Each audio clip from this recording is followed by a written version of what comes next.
kanila, relax lang, may hangganan ng lahat.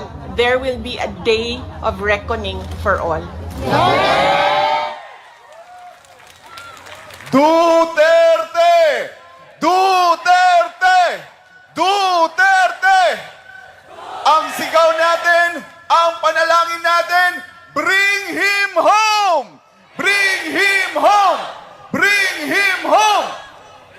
At ngayon, mga kababayan, mapapakinggan po natin ang video message ng may bahay ni dating Pangulong Rodrigo Duterte, walang iba kundi si Ma'am Hanelet Avancenia.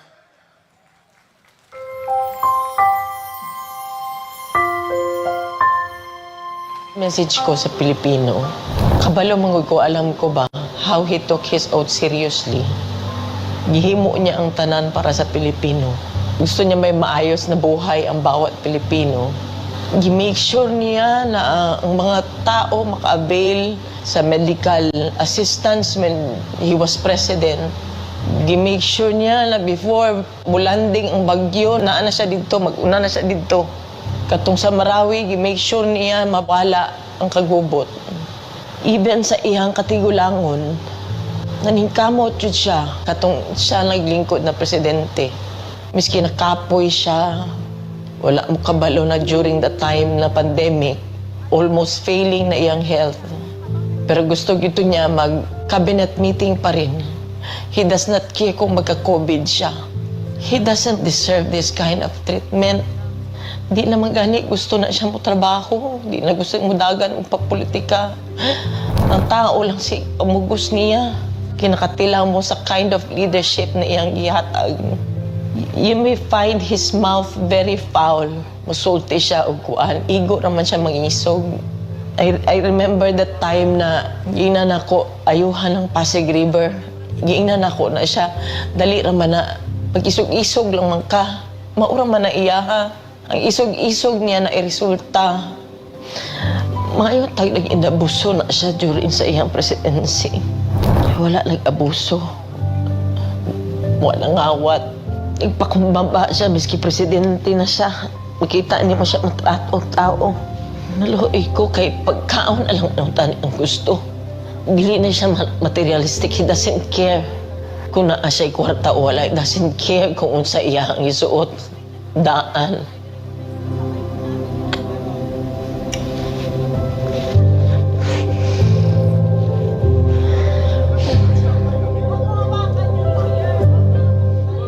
Wala ko kapalong sa akong pagtabang. Maski kaluoy na lang ang tao. Kaluoy na lang. Abuso. Grabe. Abuso. Sa simple lang ay yung gusto. Deprive pa yun ninyo.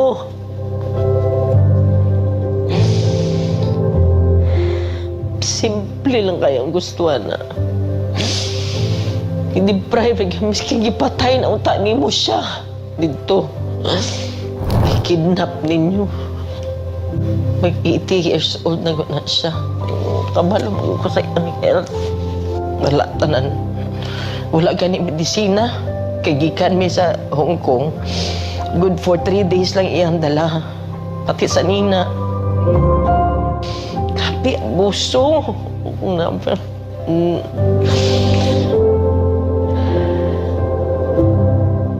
Grabe. Wala man na siya ni trigger o pusil, maski isa. Wala man na siya gi-pusil. Wala man na siya gidunggab. Ilang accusations, 9 kabuo. Asa man ang 9. Wala maganin niya magkiti siguro ng 9 na gina-accuse siya. Gani, grabe gani, gulong na nilang gibulhot na nila diri sa Pilipinas na iyang natawan. Yung anak pag ginabuhat diri sa mga. Di ko katulog, dili ko makapuyo sa among sariling balay. Balo ka ba? First night na ako gikan sa katong pag-abot na mo uguan. Wala lang ko nakauli sa among balay. Magplano-plano na lang ko asa ko matulog. Nangiyo lang ko. Wala ko kabaloon sa wala ko kabaloon sa ako. Kabalo, ilang ko kay ultimo pagkaon, ana ba? Minisaya lang ang gusto, ana. Kung kung ang uban naghandong og mansyon ka na sa dili. God. Pero lang. Maghangyo ko sa inyo. Di ta mo undang hanto di siya mubalik. Ayaw gyud mo undang, di ta mo undang. Please continue to pray for him. And for us, nga maunsa na mo ni. Tabang, Pilipino, tabang.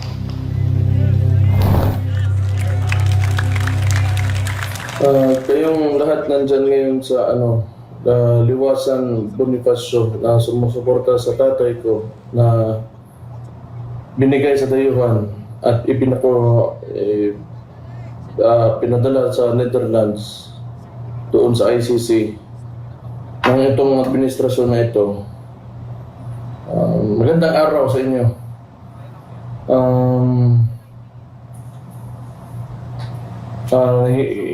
Mahirap yung sitwasyon namin ngayon. Gusto ko sana na nandyan ako. Yun nga lang, may binabantayan ako na syudad, itong Davao, dahil ako ang alkalde dito ngayon, so hindi ako makapunta. At medyo pakiramdam ko, may gagawin sila dito sa lugar. Kaya hindi muna ako makapunta dyan. Sayang na hindi ko kayo makikita at makakausap ng personal. Pero gusto ko magpasalamat sa lahat ng ginagawa niyo para sa tatay ko. Gusto namin siyang makita na makabalik ng Davao at maka-uwi sa bahay niya, sa kwarto niya. Wala namang ibang gusto yung tatay ko kasi wala, mag-birthday na ngayon 28, 80 anyos na yan. Yung gusto lang talaga namin sana na bumalik na nandyan pa, hindi, yung humihinga pa. Kung may kasalanan man talaga siya, sana naman talaga, dahil Pilipino naman tayong lahat, dito na lang sana yun sa mga korte natin husgahan yung tatay ko. Masakit doon, hindi na namin nakikita ngayon. Kung mabibisita kami, pupunta ba kaming ibang bansa, mahirapan. So, gusto ko lang sabihin talaga, ang nakita ko lang, simula nung kang KOJC pa, yung Pastor Kibuloy, hanggang dito sa sa tatay ko, abusado talaga. Abusado, tapos ayaw dumaan sa saktong proseso. Medyo kailangan natin mag-ingat ngayong mga panahon na to dahil kailangan natin tingnan yung sitwasyon ng maayos. Kasi ako, nakakarinig lang ako ng mga istorya ng Marcelo. Pero ngayon, di ko alam kung ito na ba yun. Pero sa nangyayari at nakikita ko at nararamdaman ko, para siyang Marcelo na naririnig ko noong panahon. Hindi pa naman kasi alam ko may mas mga grabe talaga at mga karumaldumal na mga nangyari doon. Pero itong Marcos Jr. gustong gayahin yung tatay niya na senior na ewan ko lang. Pero gusto ko lang na tingnan nyo ng maayos yung sitwasyon at mag-ingat kayo sa iba kumilos yung liderato ngayon. Hast du gerade einen neuen Job angefangen und bei der Steuer das Gefühl, dass dir Geld entgeht? Viele Ausgaben, wie zum Beispiel deine Fahrtkosten. Yung mga pulis na uutusan, walang magawa. Siyempre, trabaho man nila. wala naman talaga dyan sa mga maliliit na ranggo yung ano. Andyan naman talaga kung sino yung nagpapatakbo. So mag-ingat kayo dyan. And again, gusto ko lang magpasalamat kasi wala talaga akong, hindi ko alam talaga ano sabihin ko sa inyo kasi apektado talaga ako ngayon, yung pamilya namin sa nangyari. Yung gusto lang namin makita yung si former President Digong. So malaking bagay, lahat ng ginagawa nyo, sinasabi nyo, sinusulat nyo, lahat ng suporta na pinapakita nyo. Malaking bagay yan sa amin. Kaya salamat sa inyo. Yun lang. Mabuhay kayong lahat.